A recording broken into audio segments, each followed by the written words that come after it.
Guys, welcome back to my YouTube channel. और आज मैं हाजिर हूँ एक बार फिर से ग्रामर पोर्शन को लेके। आप देख रहे हैं कि आज का जो टॉपिक है हमारा, आज का जो हम लोग पढ़ने जा रहे हैं हमारा वर्ब है। बेसिकली क्या है, वर्ब का इंपॉर्टेंस इतना ज़्यादा है कि आप जब इसको करेंगे तो आपको लगेगा कि हाँ, इसके बिना तो संभव ही नहीं है किसी भी सेंटेंस को फॉर्म करना। और ऐसे भी जैसा कि हम लोग जानते हैं, किसी भी सेंटेंस के फॉर्मेशन के लिए एटलीस्ट हमें दो चीज़ों की ज़रूरत पड़ती है। वो हमारा क्या है, कि उसका सब्जेक्ट, यानी उसमें सब्जेक्ट होना चाहिए और क्या होना चाहिए, verb. Without this two it is not possible to form a sentence. इस दोनों के बिना हम लोग सेंटेंस को बनाना संभव नहीं है। तो हम लोग आज किसके बारे में पढ़ेंगे, वर्ब के बारे में पढ़ेंगे। वर्ब बेसिकली क्या होता है, वर्ब को यदि हिंदी में देखें इसको हम लोग क्रिया कहते हैं। क्रिया मतलब क्या, जिससे कोई काम होने का सेंस होता हो, राइट। तो जिससे हम लोग किसी काम होने का सेंस होगा उसको हम लोग क्या कहेंगे, वर्ब कहेंगे। जैसे देखिए हमारे पास कुछ डेफिनेशन है, इसके बारे में कुछ लिखा गया है। जैसा कि हम लोग जानते हैं कि किसी भी वाक्य को बनाने के लिए कम से कम क्या, एक सब्जेक्ट एवं एक वर्ब की जरूरत पड़ती है। जैसे हम लोग देखते हैं, मैं लिखता हूँ राम इट्स, ये पूरा मीनिंग हुआ राम खाता है, राइट। यदि मैं लिखूँ Ram is running, Ram is running यानी कि राम दौड़ रहा है। तो आप देखेंगे इसमें क्या है, इट्स हमारा यहाँ पे एक वर्ब है एंड इज़ भी हमारा वर्ब है, यहाँ पे हमारा रनिंग भी वर्ब है। तो इसी सब चीज़ों के बारे में हम लोग जानेंगे, यानी कि वर्ब क्या होता है, कौन कौन सा, किसको हम लोग वर्ब कहेंगे, वर्ब के कितने फॉर्म्स होते हैं, कैसे हम लोग आइडेंटिफाई करेंगे। तो ये सारी चीज़ें हम लोग इस पर्टिकुलर चैप्टर में हम लोग जानेंगे, राइट। चलिए, अभी तक जितना भी वाक्य हमने बनाना सीखा है सभी में सब्जेक्ट एवं वर्ब का अनिवार्यता दिखा है। अनिवार्यता इन द सेंस कि इसका क्या इंपॉर्टेंस दिखा है, इसके बिना हम लोग संभव एक्सपेक्ट नहीं कर सकते हैं कोई भी सेंटेंस, राइट। चलिए, किसी भी काम करने या होने, क्या कहता है, वर्ब क्या होता है, किसी काम के होने, करना या फिर करने को बताने वाले शब्द को हम लोग क्या कहते हैं, वर्ब। यानी कोई काम होता है, जैसे कहते हैं बारिश होती है, ठीक है, ठंड पड़ता है, ठीक है, यानी कि राम आम खाता है, यानी खाना, पढ़ना, होना, ये सारे वर्ड्स क्या हैं, किसके एग्जाम्पल्स हैं, वर्ब के एग्जाम्पल। अब हम लोग कह सकते हैं जिस शब्द से किसी चीज़ के होने, किसी काम को करने या फिर स्वामित्व, संबंध या दशा का पता चलता है। ये सब चीज़ें एक एक करके हम लोग जानेंगे। यदि हम लोग कहते हैं कोई काम होना, जैसे बारिश होती है, ये किसी के द्वारा किया नहीं जाता, यानी कि ये हमारा होना क्या हो गया, हमारा वर्ब हो गया। यदि मैं कहता हूँ राम आम खाता है, इसमें क्या है, खाने का काम कौन कर रहा है, राम कर रहा है, यानी कि खाने काम जो है किया जा रहा है। यदि मैं कहता हूँ स्वामित्व, मेरे पास क्या है, दो गाय है, यानी कि गाय होने के पास जो है, पास का जो यहाँ पे सेंस है वो क्या है, हमारा स्वामित्व को रिप्रेजेंट कर रहा है। संबंध, जैसे मुझे दो भाई है, तो दो भाई होना हमारा क्या, संबंध को रिप्रेजेंट कर रहा है। दशा मतलब क्या, यह आम है, यह साइकिल है, यह राम बीमार है, यानी कि बीमार होना, किसी साइकिल को कहीं पे होना किसको रिप्रेजेंट करता है, दशा को रिप्रेजेंट कर रहा है, यानी कि उसके पोजीशन को रिप्रेजेंट करता है। चलिए, यदि अभी इस चीज़ों को आप नहीं समझे, आगे हम लोग एग्जाम्पल से जब समझेंगे तो आपका क्लियर हो जाएगा।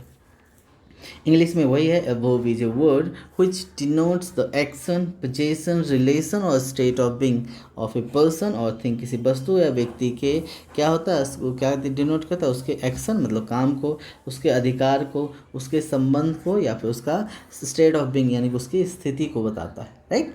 चलिए, हमारे पास एग्जाम्पल है, देखते हैं, फिर आपका क्लियर हो जाएगा। यदि मैं कहता हूँ Shyam is reading, Shyam is reading, यहाँ पे रीडिंग क्या है, या इसका मतलब हुआ श्याम पढ़ रहा है, श्याम पढ़ रहा है।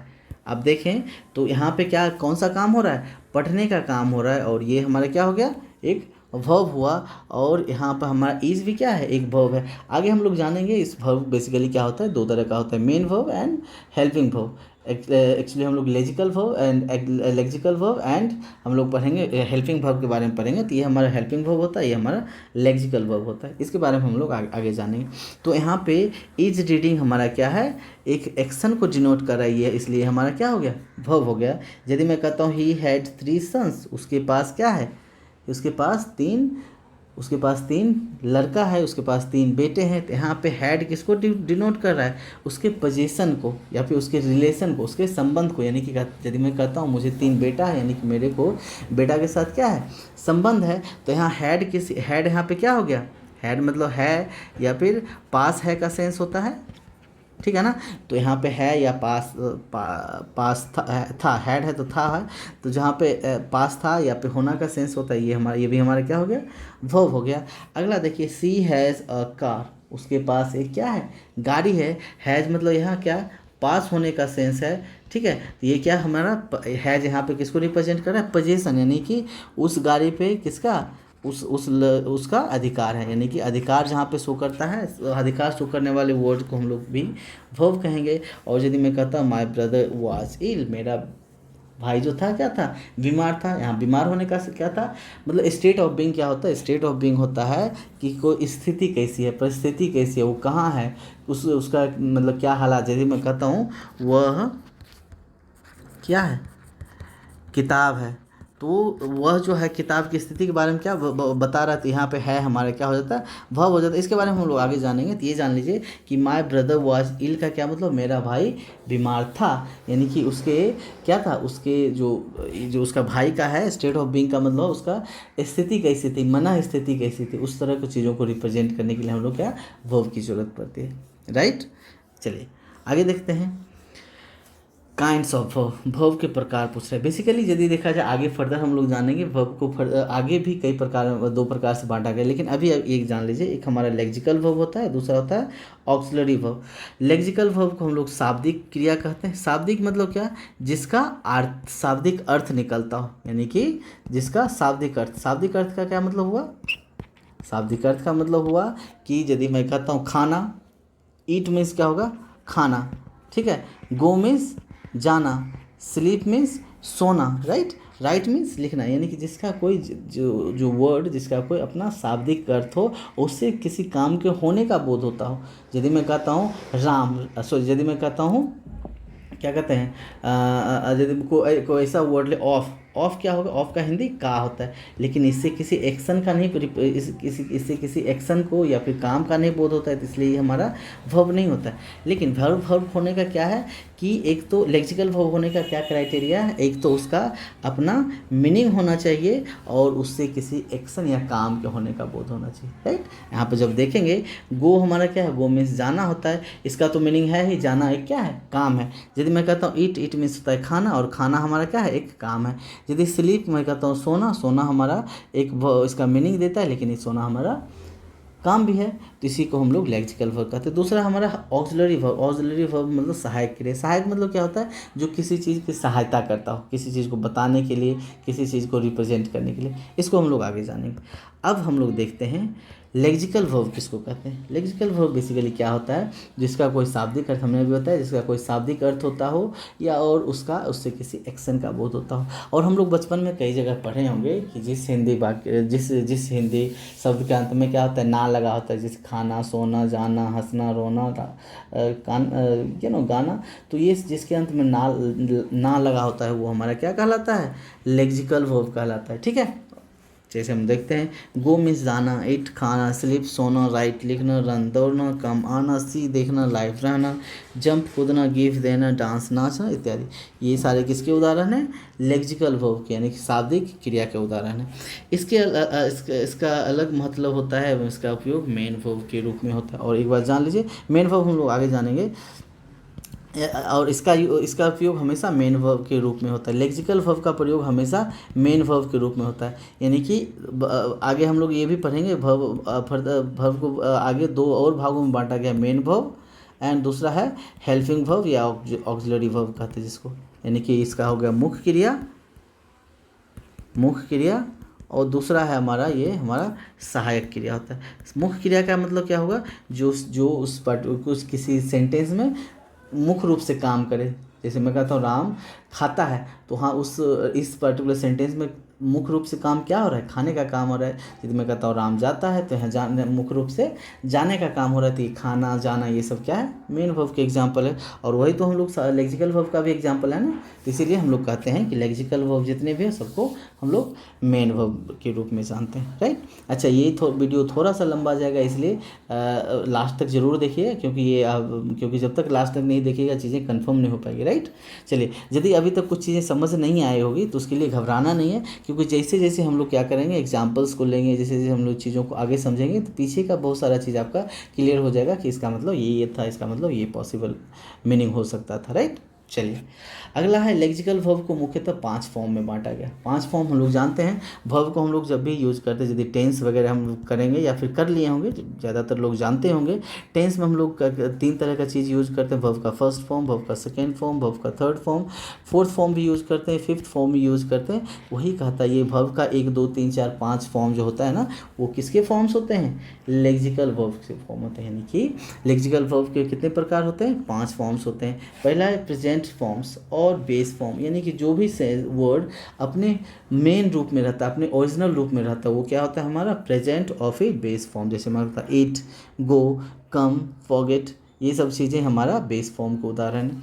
यदि मैं कहता हूँ पास्ट फॉर्म्स, पास्ट फॉर्म मतलब जो हमारा पहले का, सॉरी पास्ट फॉर्म हमारा होता है ईट का हो गया ईट, गो का हो गया वेंट, कम का हो गया कैम, फॉरगेट का हो गया फॉरगॉट, राइट, ये सारे। और यदि पास्ट पार्टिसिपल का फॉर्म का बात करें, ये क्या होगा हमारा एट का इटेन, वेंट का गोन, कम का कम, फॉरगेट का फॉरगॉटेन, राइट। तो आप जब भी आप हो सकता है पढ़े होंगे तो आप क्या था, ईट एट इटेन, ईट एट इटेन, राइट ना।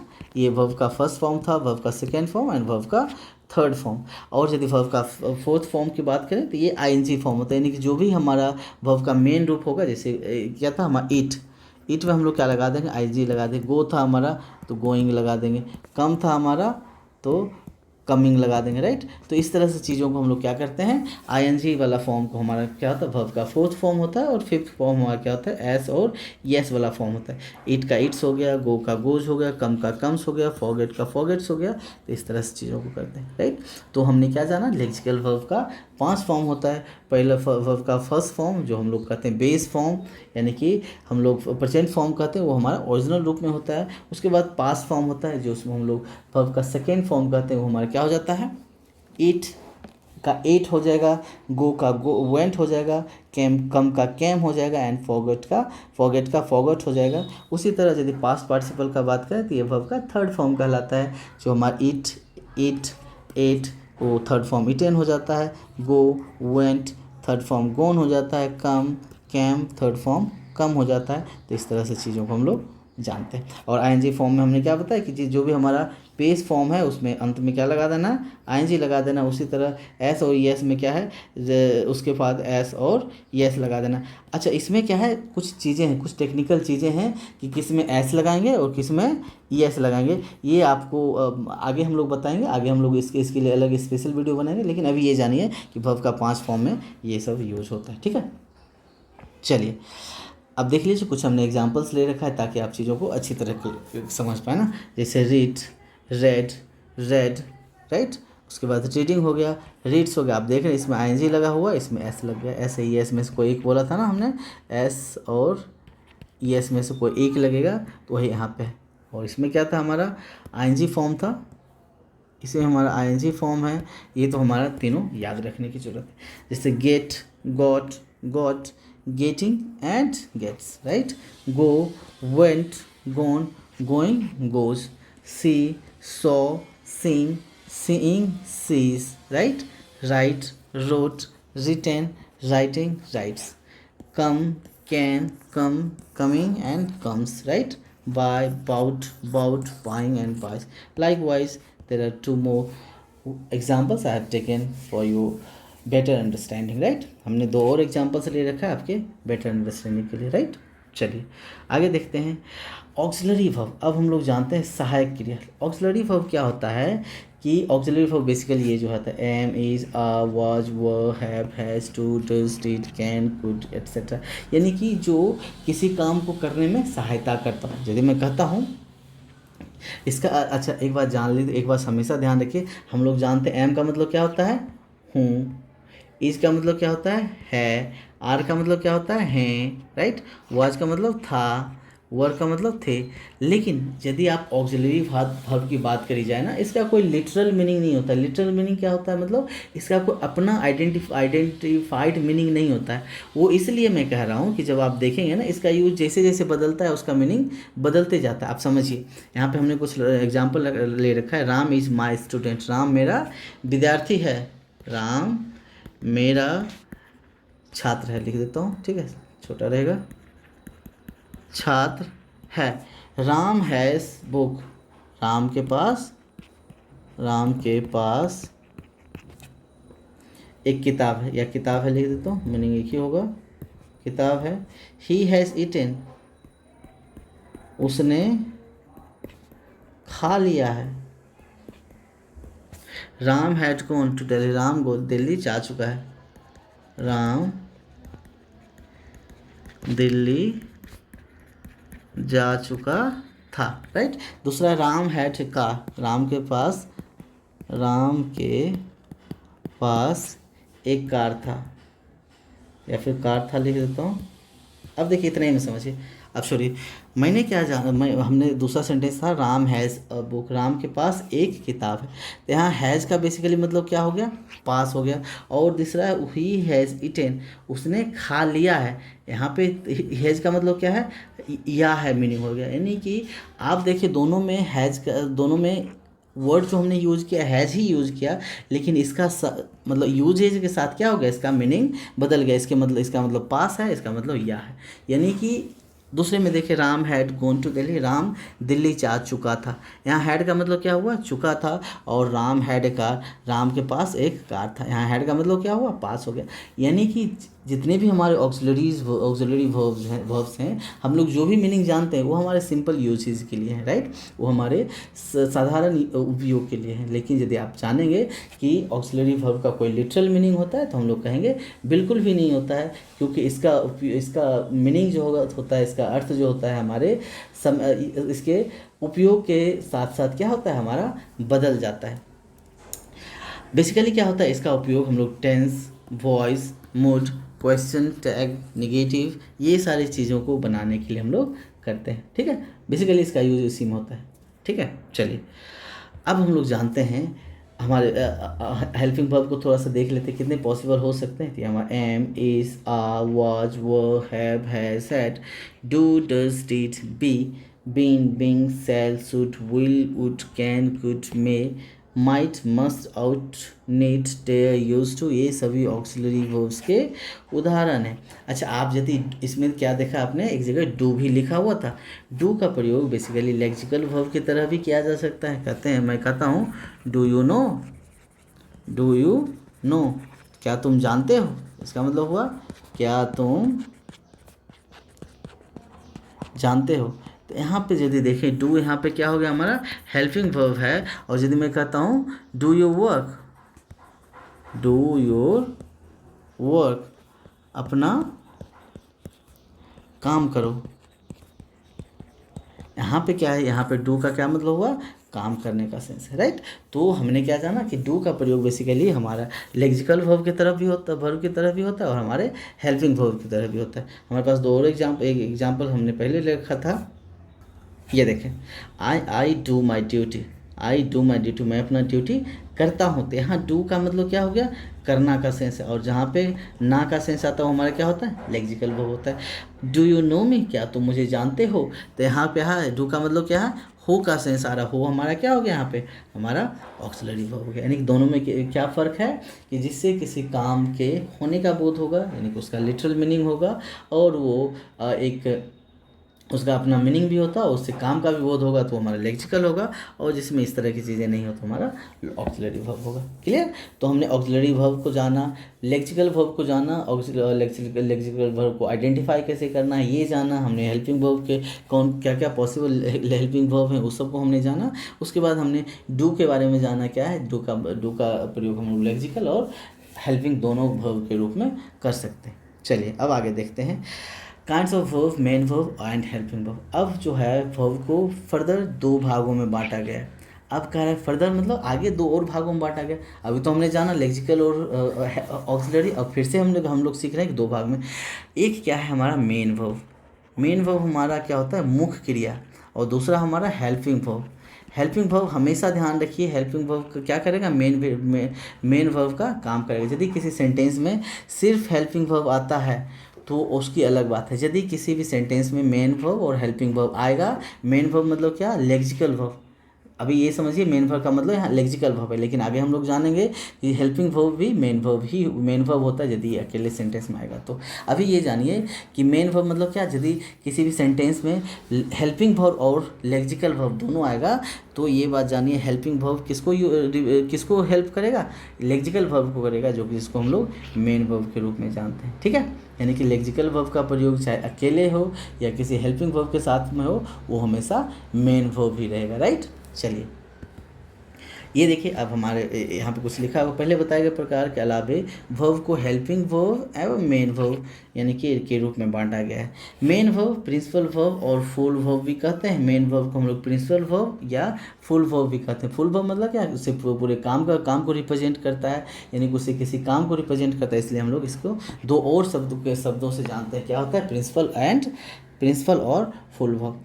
अब हम लोग जानते हैं किसी भी वाक्य को में अकेले या किसी के साथ आने वाले वर्ब को मेन वर्ब कहते हैं। यदि किसी सेंटेंस में एक ही वर्ब हो, चाहे वो ऑक्सिलरी वर्ब हो या फिर लेक्सिकल वर्ब हो, वो हमेशा मेन वर्ब कहलाएगा। किसी जो क्रिया वाक्य में मुख्य काम करती है वह मेन वर्ब होता है। मुख्य काम करना क्या, किसी काम को रिप्रेजेंट कर रहा है, यानी कि यदि कोई काम के होने का बोध हो रहा है तो उसमें वो पर्टिकुलर वर्ड क्या होगा, हमारा मेन वर्ब होगा। या फिर यदि किसी काम के किसी स्टेट ऑफ बीइंग का प्रयोग होगा, रिप्रेजेंट करता होगा, तो उसमें भी हमें क्या होगा, मेन वर्ब होगा। चलिए आगे देखते हैं, आपको समझ आएगा। यू रीड, तुम पढ़ते हो, तो रीड हमारा क्या है, मुख्य काम क्या है, पढ़ना, तो हमारा मेन वर्ब हो गया।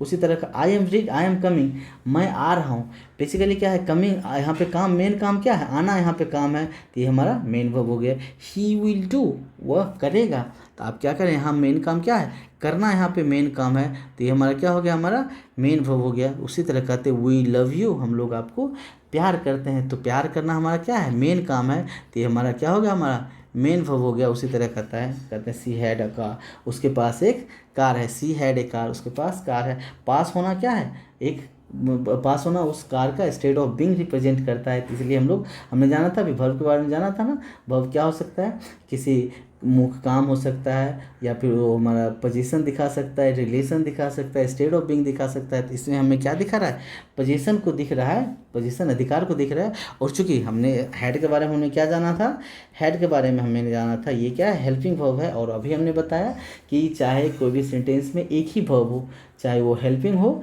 या फिर लेक्सिकल वर्ब हो, वो वर्ब किसके रूप में काम करेगा, मेन वर्ब के रूप में काम करेगा। यहाँ पे हेड का मीनिंग क्या है, पास रखने का सेंस है, पास था का सेंस है, लेकिन चूंकि सेंटेंस में एक ही वर्ब का प्रयोग हुआ तो ये यहाँ पे क्या कहलाएगा, मेन वर्ब कहलाएगा। यदि दोनों रहता, यदि ये देखें, यहाँ पे देखें तो आपको लगेगा कि इसमें दोनों वर्ब है, एम भी वर्ब है, कमिंग भी वर्ब है। तो ये हमारा कमिंग आना जो है मेन वर्ब हो गया, ये एम हमारा क्या हो गया, ऑक्सिलरी वर्ब। यानी कि जहाँ पे दोनों वर्ब रहेगा वहाँ तो हम लोग दोनों का सेंस लेंगे यदि एक ही वर्ब, लेकिन यदि कोई किसी भी सेंटेंस में सिर्फ एक ही वर्ब रहेगा तो उसमें हम लोग जो भी वर्ब आएगा, चाहे वो मेन लेक्सिकल वर्ब हो या फिर हेल्पिंग वर्ब हो, दोनों मतलब वो क्या कहलाएंगे, मेन वर्ब के रूप में ट्रीट होंगे। जैसे कहता हूँ he had bought a car, उसने एक कार खरीदा है, तो यहाँ बाउट का क्या सेंस होगा, खरीदना एक काम है, और तो ये हमारा क्या हो गया, मेन वर्ब हो गया। यहाँ पे हेड क्या है, हमारा इसकी मदद कर रहा है, ठीक है। तो यहाँ पे हमारा helping verb, they will do it, वो ये करेगा, ये करना यहाँ पे मेन वर्ब हो गया, और विल हमारा हेल्पिंग वर्ब। विल को हम सब लोग हेल्पिंग वर्ब को जानते ही हैं, बस ध्यान ये रखना है यदि दोनों आएगा तो हमारा मेन वर्ब, हेल्पिंग वर्ब और मेन वर्ब का कंसेप्ट होगा, यदि दोनों नहीं आएगा तो सिर्फ मेन वर्ब। आगे देखिए, हेल्पिंग वर्ब मेन वर्ब की तरफ प्रयोग होगा। अच्छा, यदि वाक्य में केवल एक ही वर्ब हो, चाहे वो लेक्सिकल, अभी हम लोग बात कर चुके हैं, चाहे लेक्सिकल वर्ब हो या मेन वर्ब हो, वो मेन वर्ब की तरह ट्रीट होगा। अगला है हेल्पिंग वर्ब का प्रयोग मुख्यतः टेंस, वॉइस, मूड या फिर इस तरह की चीज़ों को बनाने के लिए करते हैं। राइट, ये हमेशा ध्यान रखिए। यदि किसी वाक्य में दो या दो से अधिक वर्ब एक साथ आए तो सबसे अंत में आने वाला वर्ब मेन वर्ब कहलाएगा। यदि किसी भी सेंटेंस में मान लीजिए दो या दो से अधिक वर्ब आए, मान ले कहता हूँ आई एम ईटिंग, मैं खा रहा हूँ, तो ये क्या है, हमारा एक वर्ब है, ये हमारा क्या है, दूसरा वर्ब है। हमने क्या जाना, किसी भी सेंटेंस में यदि दो वर्ब आए तो लास्ट वाला वर्ब मेन वर्ब, या दो से ज़्यादा भी आएगा तो लास्ट वाला वर्ब मेन वर्ब। आगे देखते हैं हमारे पास आई हैव बीन रीडिंग, ये भी हमारा हेल्पिंग वर्ब, ये भी हमारा हेल्पिंग वर्ब, ये भी हमारा मेन वर्ब। तो हमने क्या जाना, इसमें कितने वर्ब्स हैं, तीन वर्ब्स हैं, जहाँ पे दो या दो से ज़्यादा वर्ब का रिप्रेजेंटेशन होगा, उसमें लास्ट वाला वर्ब क्या हो गया हमारा, मेन वर्ब हो गया, राइट। उसी तरह कहते हैं I have been a teacher, I have been a teacher, मैं एक टीचर रह चुका हूँ। तो हैव हमारा क्या हो गया यहाँ पे, मेन वर्ब हो गया, सॉरी हेल्पिंग वर्ब हो गया, और बीन हमारा क्या हो गया, मेन वर्ब, क्योंकि दो सेंटेंस जहाँ पे दो या दो से अधिक आएगा तो लास्ट में आने वाला क्या होगा, हमारा मेन वर्ब होगा। ऐसे करके भी आप आइडेंटिफाई कर सकते हैं कि मेन वर्ब कौन सा होगा, हेल्पिंग वर्ब कौन सा होगा, ठीक है। दूसरा आई हैव अ कार, मेरे पास एक कार है, चूँकि इसमें एक ही वर्ब है तो इसलिए हमारा हैव क्या है, हैव हमारा क्या हो गया, मेन वर्ब हो गया। क्योंकि यदि सेंटेंस में एक ही वर्ब हो, चाहे हेल्पिंग हो, लेक्सिकल हो, एक से ज़्यादा वाले में तो दिक्कत होगी कि हाँ जो एक से ज़्यादा वाले में है कि जो लास्ट में होगा वो आपका मेन वर्ब होगा, लेकिन जिसमें एक ही हो तो वही मेन वर्ब होगा, चाहे वर्ब किसी भी प्रकार का हो, राइट। आगे देखिए ऑब्जेक्ट। ऑब्जेक्ट क्या होता है, हम लोग अभी तक हमने जो सेंटेंस बनाए हैं, सब्जेक्ट हमारा सेंटेंस दो तरीके से फॉर्म होता है। पहला हमारा तो क्या था, सब्जेक्ट प्लस वर्ब प्लस क्या था हमारा, कम्प्लीमेंट, ये हमारा कैसा था, सिंपल सेंटेंस में। दूसरा हमारा था क्या था, सब्जेक्ट प्लस वर्ब प्लस हमारा ऑब्जेक्ट, ये हम लोग अभी पढ़ेंगे। यानी कि ऑब्जेक्ट क्या होता है, किसी भी वर्ब का ऑब्जेक्ट क्या होता है, इसको हम लोग कैसे आइडेंटिफाई करेंगे कि उस काम पर हम लोग सब्जेक्ट को कहते हैं सब्जेक्ट वर्ब एंड ऑब्जेक्ट, इसको कहते हैं हम लोग कर्ता हिंदी में, दूसरा होता है क्रिया और तीसरा होता है कर्म। यानी कि कर्ता वो जो काम करता है, क्रिया जो जिससे काम का रिप्रेजेंटेशन हो, और कर्म जिसपे इस काम का फल पड़े, तो उसको हम लोग ऑब्जेक्ट कहते हैं। हम लोग देखते हैं क्या लिखा हुआ है यहाँ पे, थोड़ा सा पढ़ लेते हैं, क्लियर हो जाएगी बातें।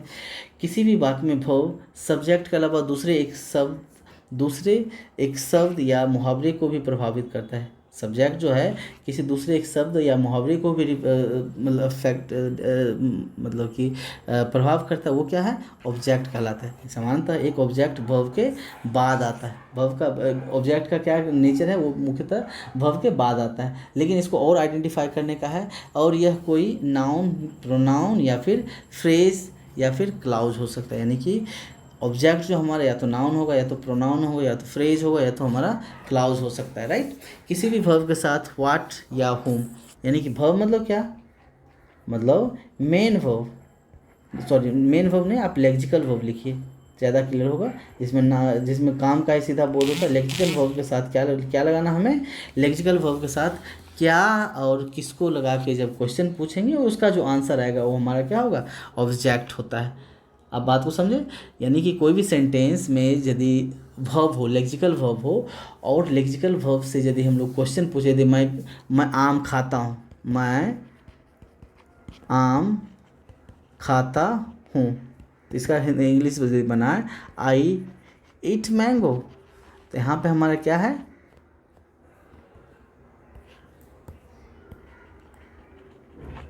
यहाँ पे हमारा ईट क्या है, खाना है, लेक्सिकल वर्ब है। अब हम लोग क्वेश्चन पूछेंगे कि क्या क्या खाते हैं, तो हम लोग लिखे आएगा आंसर मैंगो, तो मैंगो हमारा क्या हो जाएगा, हमारा यहाँ ऑब्जेक्ट हो जाएगा। यदि मैं बोला किसको खाते हैं, तो हम लोग क्या हो जाएगा, आम को खाते हैं, तो यहाँ पे हमारा ऑब्जेक्ट मैंगो हो जाएगा। यानी कि किसी भी सेंटेंस में लेक्सिकल वर्ब के साथ हम लोग क्वेश्चन क्या पूछेंगे, व्हाट एंड हुम, और जो भी आंसर आएगा वो हमारा ऑब्जेक्ट होगा, right.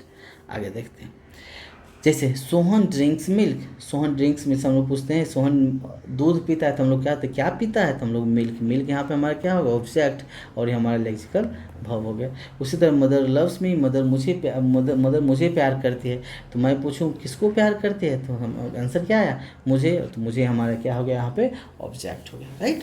I love this beautiful cars, मैं इस सुंदर कार को क्या करता हूँ, पसंद करता हूँ। तो किसे पसंद करता हूँ, सॉरी क्या पसंद करता हूँ, तो ब्यूटीफुल कार पसंद करता हूँ। उसी तरह का I play tennis in the evening, मैं टेनिस कहाँ कब खेलता हूँ, शाम में खेलता हूँ। तो हम लोग कहा तो क्या खेलता हूँ, तो टेनिस खेलता हूँ, ठीक है। तो ये हमारा टेनिस हमारा क्या हो गया, ऑब्जेक्ट, ठीक है। तो मैं उम्मीद करता हूँ कि ऑब्जेक्ट के बारे में चीज़ें क्लियर हो पाए होंगे, राइट। आगे देखते हैं, मेन वर्ब को दो भागों में बांटा गया है। चलिए ऐसा करते हैं, चीज़ों को यहीं ख़त्म करते हैं क्योंकि वीडियो लंबा होता जा रहा है और मैं नहीं चाहता हूँ कि चीज़ें ज़्यादा लंबा हो, और ज़्यादा लंबा है कि देखने में भी आपको थोड़ा सा परेशानी होगी, इसलिए मैं चीज़ों को यहीं पे ख़त्म करता हूँ। और एक मैं वर्ब का पार्ट 2 लेके आऊँगा, उसमें ये क्या कहते हैं हम लोग ट्रांजिटिव और इंट्रांजिटिव वर्ब को जानेंगे। ये भी थोड़ा सा इन्फॉर्मेटिव है, छोटा सा चीज़ें रह गई है, लेकिन चूँकि वीडियो लंबा होता जा रहा है इसलिए मैं इसको यहीं ख़त्म करता हूँ। और मिलते हैं फिर नेक्स्ट वीडियो में इस पर्टिकुलर टॉपिक के साथ, सेम टॉपिक के साथ, ताकि चीज़ों को और अच्छे से क्लेरिफाई कर पाऊँ आपको। ठीक है, तो चलिए, thank you very much for watching the video. और once again I would definitely request you, if you really like my video, if you really like my effort, just hit like and subscribe button, and do not forget to share with your colleague, with your friends, with your with the people whom you know very well and they want to learn English, right? आप उनके साथ भी share कर सकते हैं हमारे video. आप हमारे यदि सब चैनल को अभी तक सब्सक्राइब नहीं किया है, चैनल को ज़रूर सब्सक्राइब करें, और हमारे कहानी वाले वीडियोज़ को और हमारे शॉर्ट्स को भी ज़रूर देखें। बहुत ही इंफॉर्मेटिव चीज़ें मैं कोशिश करता हूँ वहाँ पे रखने का। तो चलिए, thank you very much once again.